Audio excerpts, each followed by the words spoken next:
नमस्कार, लोकतंत्र मिररच्या टॉप 25 मध्ये आपल्या सगळ्यांचं स्वागत आहे। मी आहे आपल्यासोबत पल्लवी। तर चला एक नजर टाकूया आजच्या ठळक बातम्यांवर। पवार कुटुंब आणि राष्ट्रवादी पुन्हा एकत्र येण्यावर रोहित पवारांचं महत्त्वाचं वक्तव्य आलं समोर। बारामती पोटनिवडणुकीसाठी हालचालींना वेळ, निवडणूक आयोगाकडून प्रक्रिया सुरू। अजितदादांच्या सुरक्षा रक्षकांच्या पत्नीला सेवेत कायम ठेवण्याची मागणी। साताऱ्यात अजितदादा गटाच्या नेत्याच्या मुलावर बिबट्याचा हल्ला, परिसरात भीतीचं वातावरण। अजितदादा शिवाय पहिल्यांदा सुनेत्रा पवार मतदानाला, अजित पवारांची परंपरा कायम। आज सार्वजनिक सुट्टी जाहीर, जिल्हाधिकाऱ्यांची अधिकृत घोषणा।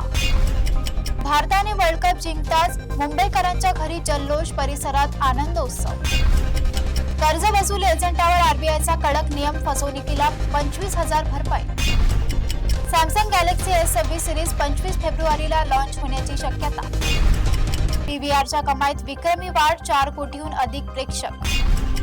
वीर माता जिजाबाई उद्यानात मुंबई पुष्प उत्सवाचा भव्य शुभारंभ। विदर्भात ऑटोमोबाईल उद्योगाची मोठी गुंतवणूक, खासदार महोत्सवात मुख्यमंत्र्यांची घोषणा।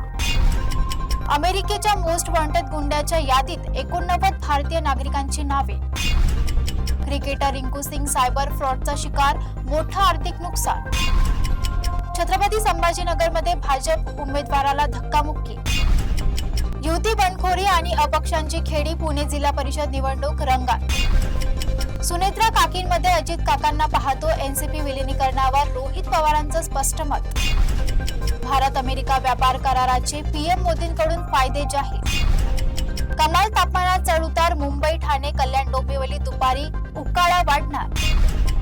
दादांची जागा कुणीच घेऊ शकत नाही, सुनेत्रा पवारांच्या शपथविधीवर रोहित पवारांची प्रतिक्रिया।